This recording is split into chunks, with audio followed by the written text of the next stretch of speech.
Malta, a small nation with a giant story. If Europe had a hidden treasure chest, Malta would be one of the brightest jewels inside it.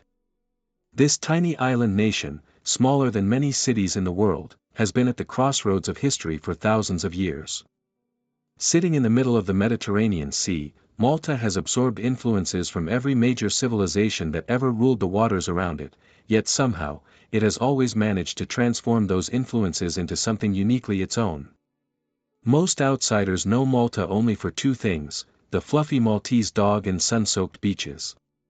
But this archipelago is so much more. It's a place of temples older than pyramids, fortresses that once stopped massive invasions, golden stone villages where every street tells a story, and a people whose language is like no other in Europe. Let's dive deep into Malta's fascinating world. The geography of a fortress nation. Malta is an archipelago of three main islands: Malta, Gozo, and Comino, plus a handful of uninhabited islets. Together they cover just 316 square kilometers, making the country one of the smallest in Europe. Yet, with nearly 500,000 residents, Malta is also one of the most densely populated nations on the continent. The capital city, Valletta, is more than just an administrative center, it's a UNESCO World Heritage Site. With over 300 historic monuments crammed into its small peninsula, it's officially the most concentrated historic city in the world. Every alley is lined with Baroque palaces, fortifications, cathedrals, and theaters. Gozo, the greener and quieter sister island, offers rolling hills, old stone villages, and a slower pace of life. Meanwhile, tiny Comino is famous for the Blue Lagoon, a turquoise natural swimming pool that attracts divers, snorkelers, and sunbathers from across the globe. The land itself is rocky, with low hills and dramatic cliffs that plunge into the sea. Natural harbors like the Grand Harbor of Valletta have made Malta a maritime hub for centuries.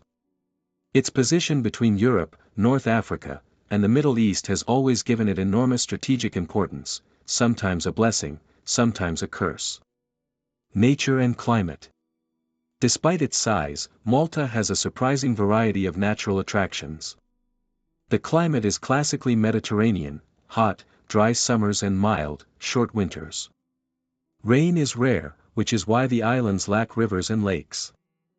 Freshwater is obtained mainly through desalination and underground reserves. The coastline is rugged and carved with sea caves, natural arches, and secret inlets. Though the iconic azure window of Gozo collapsed in 2017, the islands still boast wonders like the Blue Grotto, Coral Gardens, and the Crystal Lagoon. Beneath the waves, Malta is a diver's paradise. Shipwrecks from Roman galleys to World War II submarines lie scattered across the seabed, and colorful reefs provide habitat for octopus, moray eels, and barracuda. A timeline written in stone. Malta's story begins in prehistory. The islands are home to megalithic temples that date back more than 5,500 years, older than Stonehenge and the pyramids of Giza. Sites like Hagar Kim, Najdra, and Gantija remain shrouded in mystery. Some archaeologists believe they were aligned with the stars and used for rituals related to fertility and agriculture. Over the centuries, Malta passed through the hands of Phoenicians, Carthaginians, Romans, Byzantines, Arabs, Normans, and Spaniards. Each culture left behind traces, coins, inscriptions, words in the Maltese language, and architectural styles. One of Malta's most legendary eras came in 1530, when the Knights of St. John, a powerful order of crusading monks, were given the islands. They turned Malta into a fortress and naval base, defending Europe against Ottoman expansion.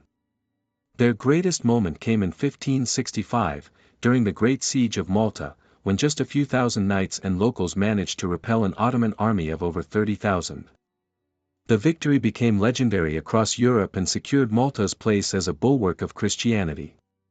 Later, the British ruled the islands for 150 years, leaving behind a love for tea, red post boxes, left-side driving, and the English language. Malta became known as the "Nurse of the Mediterranean" during World War I for sheltering wounded soldiers, and in World War II, it was heavily bombed but never surrendered.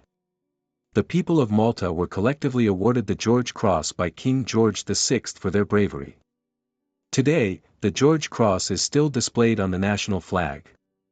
Independence came in 1964, and by 2004 Malta was part of the European Union. In 2008, it joined the Eurozone, and today it balances modernity with its ancient heritage. A language unlike any other. Maltese is one of Europe's strangest linguistic gems. It is the only Semitic language officially recognized in the EU, descended from a form of Arabic spoken in Sicily and Malta during the Middle Ages. Over centuries, it absorbed thousands of Italian and Sicilian words, plus many English and French borrowings. The result? A language that looks Arabic in structure but sounds like Italian mixed with English slang. You might hear someone say a sentence where half the words come from Arabic, half from Italian, and the occasional English word sneaks in at the end. Almost all Maltese people are bilingual, and many are trilingual, easily switching between Maltese, English, and Italian depending on the situation. The soul of Maltese culture. Religion plays a central role in Maltese identity. Over 90% of the population is Roman Catholic, and the islands are dotted with over 360 churches, one for almost every day of the year. Every village has its own annual Il Festa, a week-long celebration dedicated to its patron saint, with fireworks, music, processions, and food. Yet Malta is not just traditional, it's also modern and open-minded.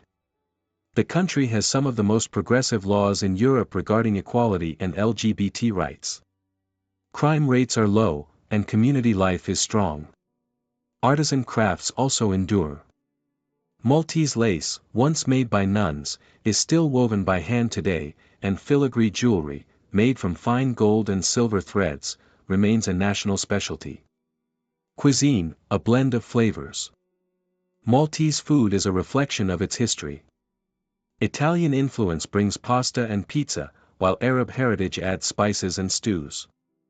The British left behind meat pies and puddings. National favorites include pastizzi, flaky pastries filled with ricotta or peas. Rabbit stew, fennec, considered the national dish. Lampuki pie, made with seasonal dolphin fish. Bracioli, beef olives stuffed with breadcrumbs.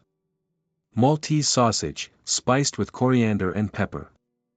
Kinny, a bittersweet local soft drink made from oranges and herbs. And yes, the locals are fiercely loyal to their beloved crunchy snack, twisties. Malta and the world.